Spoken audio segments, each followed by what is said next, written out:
Bharti Sharma, Assistant Professor in Bayani Girls College. Welcome to all of you on behalf of Guru KPO. My today's topic is reliability of a tool by Cooder-Richardson formula. मैंने अपने previous video lecture में आपको बताया था कि reliability क्या होती है और अब हम ये जानेंगे कि ये कैसे निकालें। कूडर-रिचर्डसन फॉर्मूला हम कब अप्लाई करते हैं?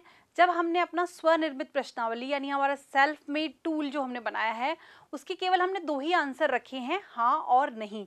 जब हमारी हाँ नहीं वाली प्रश्नावली होती है तो हम उसकी विश्वसनीयता कूडर-रिचर्डसन फॉर्मूले से ज्ञात करते हैं। उस फॉर्मूले को मैंने आपको पिछले अपने वीडियो लेक्चर में बताया था कि कूडर-रिचर्डसन फॉर्मूला होता है k upon k minus 1 minus summation of p Q upon sigma square. तो अब हम एक एग्जाम्पल के थ्रू ये समझेंगे कि ये सारी वैल्यू हम कैसे निकालते हैं और कैसे हम सूत्र में रखते हैं। ये देखिए, यहाँ मैंने एक टेबल बनाई है। इस टेबल में मैंने 10 प्रश्न बनाए हैं अपनी प्रश्नावली में। 10 प्रश्न यानी 10 क्वेश्चंस मेरी प्रश्नावली में हैं और उनके आंसर हाँ या नहीं में हैं। और मैंने 15 विद्यार्थियों यानी बहुत छोटे सैंपल पर हम पहले इसको अप्लाई करके देखते हैं अपने टूल को। तो हमने 15 स्टूडेंट्स के ऊपर वो क्वेश्चनर अप्लाई करी। क्वेश्चनर अप्लाई करने के बाद जो मुझे रिजल्ट्स आए तो मैंने उनको टेबलाइजेशन कर लिया। तो ये देखिए, मैंने टेबल बनाई है। नीचे है मेरे विद्यार्थी, या तो आप उनका नाम लिख सकते हैं या आप उनको नंबर दे सकते हैं। तो 1 से लेकर 15 तक मैंने विद्यार्थियों को नाम दिया है, 1 से लेकर 15। और यहाँ मेरे 1 से लेकर 10 प्रश्न हैं। प्रत्येक प्रश्न पर विद्यार्थियों ने यानी स्टूडेंट्स ने जो भी मुझे आंसर दिया है, सही आंसर दिया है तो मैंने 1 नंबर दिया है, और गलत आंसर मैंने अगर विद्यार्थी ने सेलेक्ट किया है तो उसको 0 मार्क्स दिए हैं। तो इस तरह से मैंने ये सारी मार्किंग इसमें भर दी। सबसे पहले आपको भी यही करना है कि आपकी प्रश्नावली के अंदर जो भी बच्चों ने आंसर दिए हैं हर स्टूडेंट का, आप इस तरह से एनालाइज करके और उसकी पूरी शीट पहले फिल करेंगे।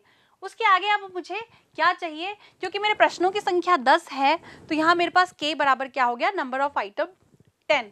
तो यानी कि k था हमें पता चल गया। अब हमें क्या निकालना है कूडर-रिचर्डसन के लिए, summation of p Q. p मैंने बताया था कि हाँ जितना बोला है उसका प्रपोर्शन, और q है ना जितने बोला है बच्चों ने उसका प्रपोर्शन। तो ये देखिए, अब हम p की गणना करेंगे। Now we calculate the p।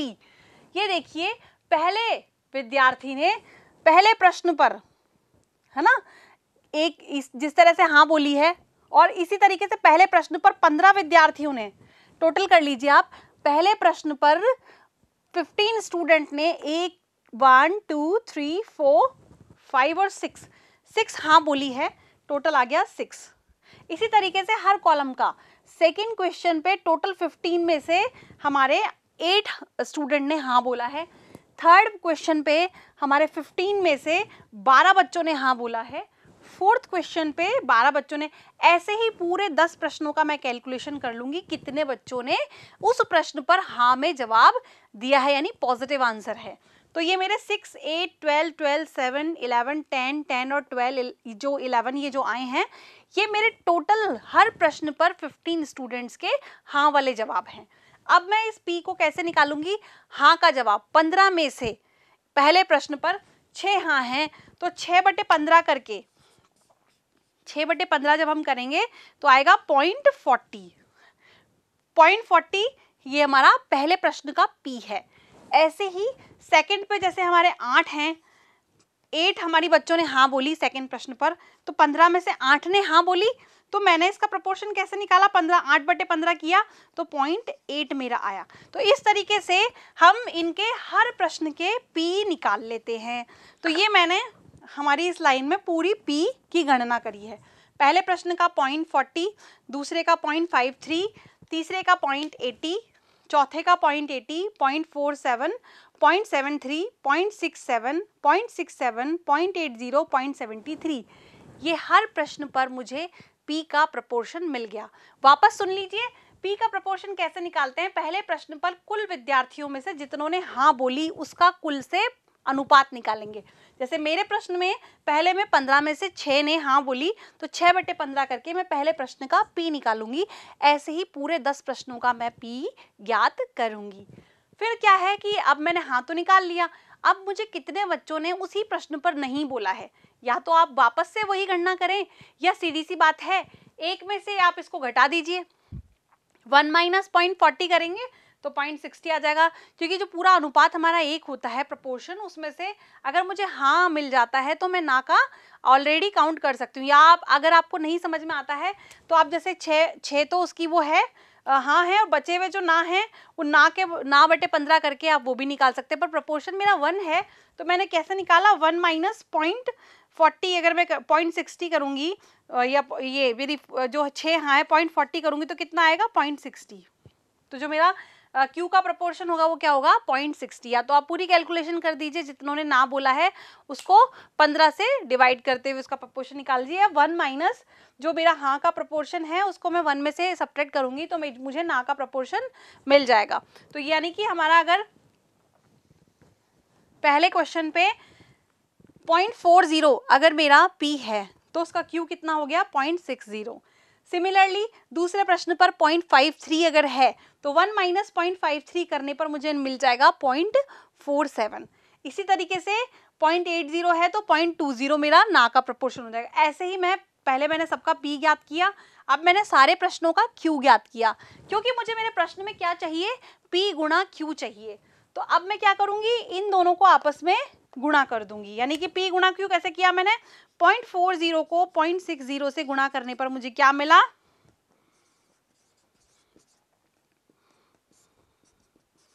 0.24। यही मान मैंने यहाँ रखा है। तो प्रत्येक प्रश्न का मुझे PQ ज्ञात करना है। P और Q के गुणनफल करके, गुणनफल हमारे कई दशमलव के बाद कई स्थानों तक भी अगर आते हैं तो भी हमें पॉइंट के बाद सिर्फ 2 प्लेस तक हमें इसके मान रखने हैं, क्योंकि हमारी कैलकुलेशन हमें सिंप्लीफाई करनी है। तो दशमलव के 2 मान तक हम केवल उसको रखेंगे, जो भी हमारा रिजल्ट आएगा उसको दशमलव के 2 मान तक। तो दशमलव के 2 मान तक इन दोनों को गुणा करने पर मैंने सभी का PQ ज्ञात करके यहाँ लिख दिया है। PQ यानी P और Q को आपस में गुणा करने पर 0.80 को 0.20 से गुणा करेंगे तो 0.16 मुझे मिल जाएगा। 0.47 को 0.53 से गुणा करने पर 0.25 मुझे मिल जाएगा। ऐसे ही मैंने प्रत्येक प्रश्न का PQ निकाल लिया। अब चूंकि मुझे ये समेशन करना है, मैंने बताया था समेशन का मतलब होता है योगफल, जितने भी मेरे PQ हैं मुझे उन सबको आपस में जोड़ना है। इन सबको जब मैं जोड़ूंगी लाइन से, आप लोग ये सारी कैलकुलेशन रफ में कर सकते हैं पॉज करके वीडियो को। तो ये सब मैंने जब जोड़े तो जोड़ने पर मुझे मेरा जो मान प्राप्त हुआ वो मिला 2.05। 2.05 मेरा क्या आया, समेशन ऑफ PQ। तो इस तरह से मैंने K ज्ञात कर लिया जो कि नंबर ऑफ आइटम है यानी कि 10। मैंने समेशन ऑफ PQ ज्ञात कर लिया। अब मुझे मेरे प्रश्न के लिए क्या चाहिए, सिग्मा, यानी कि इसका SD चाहिए। SD निकालने के लिए अब चूंकि हमने ये अभी प्रश्नवार किया था, अब हम विद्यार्थी वार इसकी गणना करेंगे। जितने भी स्टूडेंट, जैसे पहले स्टूडेंट ने पूरे 10 में से कितने हाँ बोली है, उसने पूरे 10 के 10 पे हाँ बोली है, तो पहले विद्यार्थी की हाँ 10, दूसरे विद्यार्थी की हाँ पूरे 10 प्रश्नों पे 5, तीसरे विद्यार्थी की पूरे 10 प्रश्नों में से गिन लीजिए 1 2 3 4 5 6, तो 6 है। चौथे विद्यार्थी की 10 प्रश्नों में से 1 2 3 4 5 हाँ है तो मैंने 5। ऐसे ही मैंने पूरे 15 विद्यार्थियों ने 10 प्रश्नों में से कितनी हाँ बोली, ये मेरा x निकल गया। पूरा जो मेरा मान है x का वो कितना आया ये। अब मैं क्या करूंगी, इसका मध्यमान निकालूंगी। मध्यमान निकालने का सूत्र हम बता चुके हैं अपने प्रीवियस वीडियो लेक्चर में, मैंने मध्यमान की गणना करना भी बताया है। अगर हमारा डेटा छोटा हो तो हम नंबर ऑफ डेटा को मल्टीप्लाई करके जितने टोटल है नंबर है स्टूडेंट के उसे डिवाइड करके, यानी कि पूरा मैंने जब इसको जोड़ा x को, ये सारे जो मान हैं x के मैंने जोड़े तो मुझे 99 मिला। 99 15 है, 99 को 15 से डिवाइड किया तो मेरा x बार यानी मध्यमान आ गया 6.6। अब मुझे मध्यमान से विचलन ज्ञात करना है तो मैं उस पर क्या करूँगी, x माइनस x बार मुझे चाहिए। प्रत्येक में से मैं ये 6.6 को सब्ट्रैक्ट करूँगी। 10 में से जब मैंने 6.6 को सब्ट्रैक्ट किया तो मुझे मिला 3.4। आप सब्ट्रैक्ट करके देख लीजिएगा रफ कॉपी में, आपको समझ में आ जाएगा। 10 minus 3.4 is equal to 10 minus 6.6 is equal to 3. ये देखिए,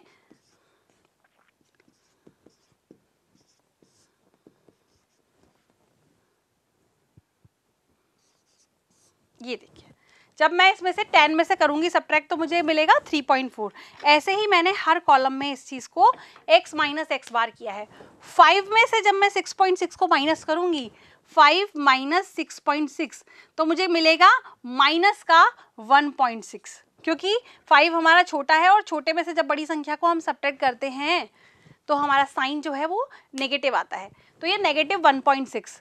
6 में से अगर मैं 6.6 को माइनस करूँगी तो माइनस का 0.6, 5 में से माइनस का 1.6। ऐसे ही मैं पूरे 15 मान को x माइनस एक्स बार निकालूंगी। x माइनस एक्स बार के मान ज्ञात करने के बाद मुझे x माइनस एक्स बार का होल स्क्वायर चाहिए, क्योंकि जो मध्यमान विचलन का सूत्र होता है वो ये होता है under root summation of x minus X bar का whole square upon n minus 1।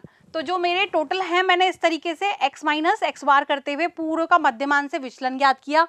इन सभी को आपस में जोड़ने पर पहले इनका स्क्वायर किया, क्योंकि मुझे x माइनस एक्स बार का होल स्क्वायर चाहिए। इससे हमारा जो नेगेटिव जो नंबर्स होंगी वो सारी पॉजिटिव में कन्वर्ट हो जाएंगी। तो क्योंकि मुझे मेरे सूत्र के लिए x माइनस एक्स बार का होल स्क्वायर चाहिए, तो मैंने 3.4 को 3.4 से जब हम मल्टीप्लाई करेंगे तो मुझे मिलेगा 11.56। ये 11.56 यहाँ से आया है। जो मैंने यहाँ 11.56 लिखा है वो कैसे आया है, 3.4 मल्टीप्लाई बाई 3.4। तो 3.4 को 3.4 से मल्टीप्लाई करने पर 11.56 आया। ऐसे ही 1.6 को 1.6 से मल्टीप्लाई करेंगे तो 2.56 मुझे मिलेगा।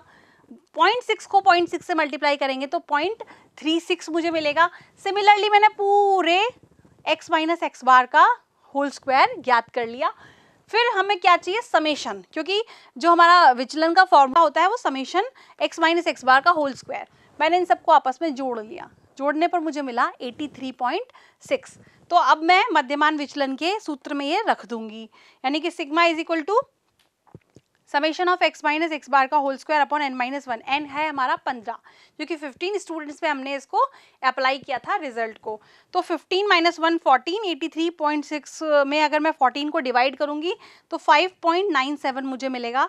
और जब मैं इसका स्क्वायर रूट मुझे करना नहीं है, क्योंकि मुझे मेरे सूत्र में सिग्मा स्क्वायर चाहिए, सिंगल सिग्मा नहीं चाहिए। तो सिग्मा स्क्वायर करने पर स्क्वायर रूट ऑटोमेटिकली हट जाएगा और मुझे क्या मिलेगा 5.97, जो कि हमारे सिग्मा स्क्वायर की वैल्यू आएगी हमारे डेटा से।